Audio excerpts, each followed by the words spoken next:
Good afternoon, everyone, and welcome to NTV's Week in Review. Jim Furlong reporting, and our top story of the week, of course, was the arrest and court appearance of an alleged spy here in St. John's. And 2 new charges of espionage were laid on Wednesday against Stephen Joseph Ratke. He was originally arrested last Saturday and charged with breaching Canada's Official Secrets Act. Ratke made an appearance in provincial court on Wednesday, at which time more details of what was an international spy caper became public. NTV's Paul Harpel was in the courtroom. He filed this report. Security at the courtroom was tight. Everyone, including the media, was searched as they entered. Stephen Joseph Ratke himself was surrounded by security as he was escorted to the courtroom. Until today's appearance, Ratke was facing one charge of espionage for allegedly gathering information believed to be U.S. military documents last Saturday in St. John's. Today, 2 new charges were laid, alleging he did the same thing between May 17th and 24th of 1987 and on the 19th of December of the same year. In reading out the charges, Judge Langdon also revealed that the information was believed destined for the Soviet Union. Outside the courtroom, Crown Prosecutor Gordon McNabb refused to elaborate on the charges. No, I'm sorry. I can't take any comment at this time. You are seeking a guy, you will ask that he be retained in custody at the bail hearing, sir? That's correct. Why is that, sir? You'll have to be there at that time. The charges allege that information was useful to the Soviet Union. Was any information actually passed on? No comment. Ratke, who was left handcuffed during the entire proceedings, showed little emotion as the charges against him were read out. As he left to be returned to custody, he remained stone-faced, refusing to answer questions from reporters. Are you a spy? Come on out, please. Some comment to make? Sir? Excuse me. Anything to say at all, Mr. Ratke? Are you being treated well, Mr. Ratke? Ratke is being defended by St. John's lawyer Bill Collins. Following today's appearance, Collins had little comment. And what will your client's plea be? I have to discuss that further with my client. What kind of consultation have you had with him so far? As much as one would expect with a client. Ratke will be back in provincial court on June 28th. At that time, he will enter a plea on the 3 charges laid against him. Defense lawyer Bill Collins will also seek his client's release from custody. In St. John's, Paul Harpel reporting. In other news, the fish plant at St. Lawrence should be back in operation by next week. The provincial government has struck a deal with the Newfoundland company Coley's Point Fisheries that will see the fish plant, owned by Rose Ting, kept open at least for the current season. The deal, which involves some funding from the provincial government, will also ensure that the fish plant at Lawn remains open as well. However, Fisheries Minister Tom Rideout admits the deal is a 1-year deal and that a long-term solution is needed. Long-term, of course, this lease arrangement gives us some more time now to deal with the long-term. We have a year lease with Mrs. Ting, which can be renewed, by the way, beyond the year. So that as we go through the summer, the new operator will have the experience of this fishing season, and we can then start talking about the longer term. So we got some time on our side that we didn't have, of course, before this lease arrangement. I'm wondering, an obvious question is, Rose Ting was having trouble making St. Lawrence and Lawn work. What can be done differently to make sure that this new operator can? Well, I guess that's a sort of a double-barrel question in the sense that Mrs. Ting ran into difficulty, and whether it all can be laid at the doorstep of the St. Lawrence and Lawn operation remains to be seen. Secondly, of course, a new operator with new management ideas may be able to do things differently. That's occurred in the past, not only in the fishing industry but in other industries. Only time will tell. Obviously, the supply of raw material is a problem in St. Lawrence, has been since the St. Lawrence fish plant has been a reality. Whether that can be addressed in the long term is another good question in terms of whether a new operator might have some access to offshore supplies and so on. So there's a whole bunch of factors that have to go into the equation that hopefully an operating season will answer for us. Looking at the worst possible scenario, and I'm thinking in terms of St. Lawrence solely, If the new operator decides that they are not interested in taking this over on a permanent basis, how long is the provincial government willing to, finance this operation to keep it open and, of course, to keep the people of St. Lawrence employed? Well, our present obligations under the lease arrangement that we've worked out with Mrs. Ting is for a year, with an option to renew beyond the year if we wish and if she's agreeable. So certainly we are committed to the lease agreement now for the next 12 months, and hopefully in that 12-month period we'll be able to finalize something for the long term. The president of the Fishermen Food and Allied Workers Union, Richard Cashin, says he anticipates a very tough round of bargaining when they sit down to negotiate a new contract for employees of Fishery Products International. 6 weeks have been set aside starting in July to negotiate a new agreement for plant workers and trawlermen. NTV's Paul Harpel with the story. FPI plant workers and trawlermen negotiated their last contract in 1985. During the period, Newfoundland's Giant Fish Company was undergoing restructuring. At that time, the union was just able to hang on to existing wages and benefits. Now, 3 years later, with FPI registering substantial profits, Richard Cashin says it's payback time. I mean, in 1984, we had a 7-month strike to hold what we had, and as I said, trawlermen's earnings are about the same today as they were 4 years ago or 5 years ago, and maybe less. So given the shape of the company, trawlermen are expecting a healthy raise. And there are other things that we have to bargain, pensions and benefit packages, which in the past have been quite meager in this industry. And also the whole question of safety and other language improvements. So I think it's going to be a lot of work to do all of this and put it all together. But I'm confident that we can achieve these objectives in 1988. The existing contract is due to run out in October. But the Fishermen Food and Allied Workers Union, as the new union representing FPI workers, has made application to have that contract canceled, effective the end of August. We've now given notice to negotiate. We've had a bargaining conference that have set goals and objectives for a new round of bargaining for plant workers and trawlermen. And over the last month or so, people in the plants and on the trawlers have been busy putting together their proposals. So we will start on the first week of July, and we've set aside several weeks for both plants and trawlers. It's going to be a very involved process. Cashin is hopeful they will be able to negotiate a new contract in the 6 weeks that have been set aside beginning next month. However, he fully expects FPI will take a tough stand at the bargaining table. In 1984, the industry was through restructuring, and it was a very difficult negotiations, long contracts. For example, trawlermen's earnings are about the same or less than they were at the beginning of the contract.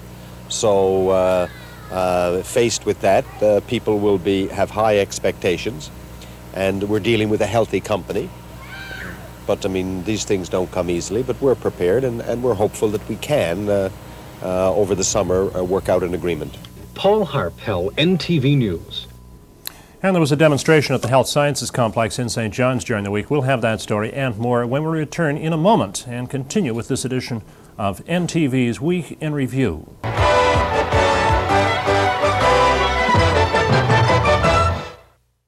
From oil and gas to wind energy and hydrogen, to the Confederation Building to Parliament Hill in Ottawa. Join me, Ben Clary, weeknights at 6 on the award-winning NTV Evening News Hour. I'm Beth Penny. Join me weeknights for the award-winning NTV Evening News Hour. And if you want a little bit of good news, on Monday evenings, we bring you NTV's Silver Linings.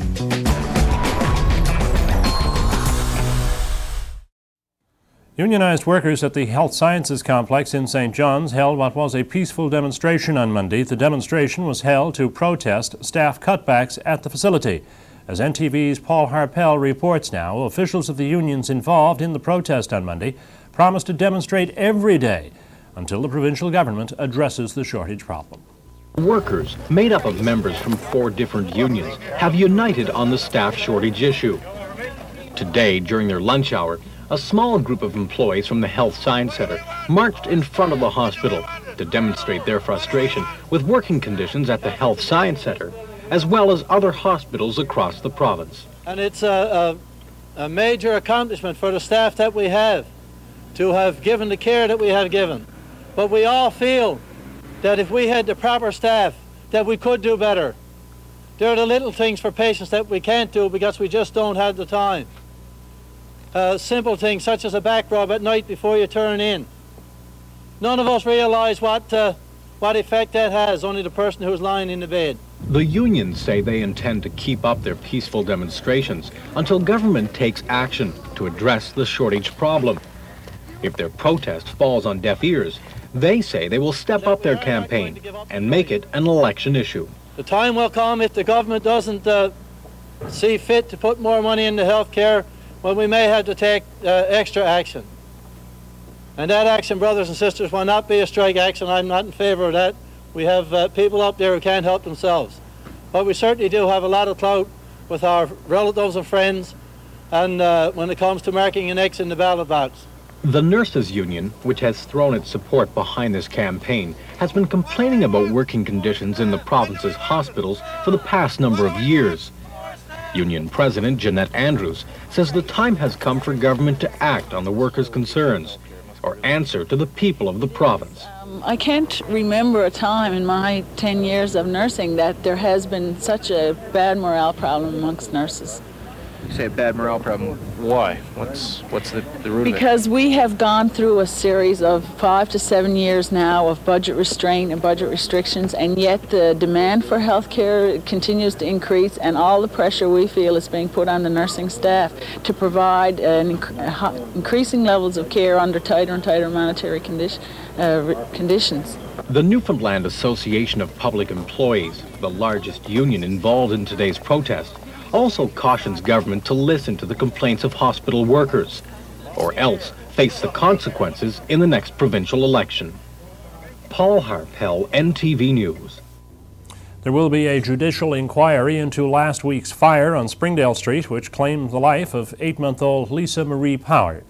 Members of the Firefighters Association have said that response time to that blaze was delayed because one station was left unmanned, and this was because of training exercises. Lynn Burry with that story. Common knowledge that there's a morale problem at the St. John's Fire Department. The latest example of that came last week when firefighters complained about the response time at the Springdale Street fire. The Minister of Justice, Lynn Verge, announced today in the legislature that a judicial inquiry will be held. She says the inquiry will deal with that one particular fire and will not deal in depth with other issues relating to the fire department. The judicial inquiry will be focused on a particular death and a particular fire. The overall questions of morale in the St. John's Fire Department and the effectiveness of the department are being dealt with in separate processes. There is a committee chaired by the Deputy Minister of Labour, Howard Noseworthy, that's been set up since January examining morale in the fire department. The committee has representatives of both management and the bargaining unit. There is about to be commissioned an independent consultant study into the overall operations of the fire department. That will get into the effectiveness of the department, management, staffing, deployment of staff and resources, training, and cost to the municipalities who are being protected. Meanwhile, the NDP MHA for St. John's East, Jean Long, wants the inquiry to take a broader look at the difficulties in the St. John's Fire Department.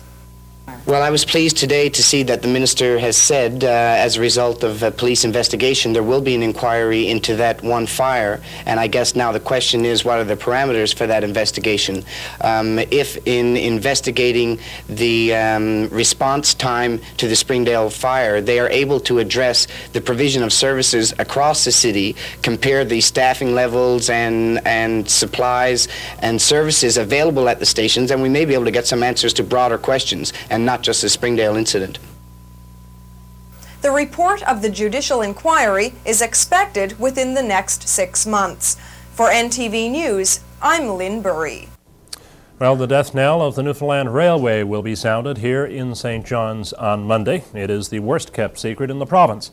Some rail workers here in Newfoundland were saying on Wednesday that they were aware of an internal memo that the last train in Newfoundland would move on the 25th of June. Management officials would neither confirm nor deny that, but the report gave additional credence to indications that the railway is to be closed. We have this report. Yes, we expected Monday. There's been an Joe Carter is president of the Railway Carmen's Union. What he's expecting on Monday is news he has dreaded for a long time, that the Newfoundland Railway is being abandoned. He and other union leaders had been expecting to hear from John Crosbie about it before now, but they are still in the dark. Mr. Crosbie has guaranteed us that the unions will be the first people called in and briefed on that decision. As of yet, we have not been notified. Before an announcement is made, we have been told and we have been promised, and I still certainly expect to meet with the Minister before the announcement is made. Do you have any meetings scheduled before Monday? No, we do not. Not as of the moment. Today, of course, There's not much time if the announcement is coming Monday, as all the signs say it will. The federal government has tentatively booked the big banquet hall at the Radisson Plaza Hotel for that day, supposedly to give details of the nearly billion-dollar deal trading the railway for roads. Part of the deal would be additional stretches of four-lane highway across Newfoundland. It's said that the Trans-Canada Highway would be twinned from St. John's to Goobies and Corner Brook to Port aux Basques, as well as several $1 million for additional work on the Trans-Labrador Highway. The railway has been fading for a long time. Many branch lines have already disappeared, the steel rails removed and people picking up the ties, even offering them for sale. All this has contributed to a pretty tense atmosphere among railway workers, unsure about the future. Tempers are short in the stress of uncertainty, and union spokesmen say relationships with management have deteriorated to such an extent that morale is practically non-existent. They say they're kept in the dark as much as we are, but we're very doubtful of that, and the communications from the I management position over the past few months has been very negative, actually nil, and he keeps stating he don't have anything to tell us. So the morale of the employees? The morale of the poor is very low, and it's very unfair that two high levels of government are deciding the future and fate of all these employees, and they don't know their destiny. There's been no communication whatever that the top senior management, the real top senior management in Newfoundland are reluctant to even discuss anything with us. We know that they, if the railway goes down, we know that they're going to stay in Newfoundland. We know that they have plans in the event that happens. However, as a representative of the employees directly concerned with the movement of traffic, they have refused absolutely to discuss the matter with us. What's the mood among your members? Is there uncertainty? There's very much uncertainty, very much unrest, of course. The morale, of course, there's no such thing anymore. And that the employees is just like you get out of bed in the morning and you say, well, what's going to happen today? It is a terrible situation and one that has to be put to rest. Railway management would seem to be getting very touchy about the whole situation. When NTV today sought reaction from some of the workers, we were told that next time we went on railway property without their permission, their police would kick us off. That attitude with news media is most unusual for the management and would seem to indicate that things are reaching a critical stage. Jim Toms, NTV News. We'll pause now and return in just a moment with more of NTV's Week in Review.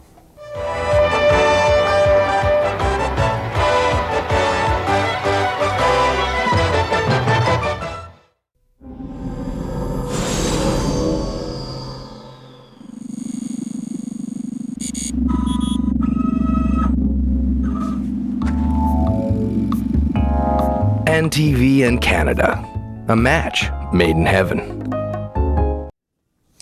NDP leader Peter Fenwick apologized in the provincial legislature on Tuesday for leaking a confidential report to a local newspaper. Despite the apology, the Speaker of the House of Assembly ruled that in fact Peter Fenwick had breached the privileges of the House. Our senior House reporter Lynn Burry with the story. Peter Fenwick is a member of the Committee on Rules and Procedures. The report of that committee was supposed to be confidential, but some of its recommendations were published a few days ago in a weekend newspaper. Today, Peter Fenwick says he knows what he did was wrong, and he apologized to the legislature for the mistake. Well, I made a mistake, and that's the only way to say it. And it was a pretty serious one, so I thought it was appropriate to apologize to the House. What happened was that I got into a conversation talking about what was going on in the House, and in that conversation said that I thought that some of the reforms that we're putting through the committee would address a lot of the concerns that are there. And unfortunately, I mentioned some of the decisions that we'd come to, and then later on, that reporter called me back and asked a few more questions, and of course that became the substance of an article in the Sunday Express. Do you expect to be expelled from the committee now? I'm not sure. I don't know what's going to happen. Quite frankly, that particular procedure doesn't bother me too much.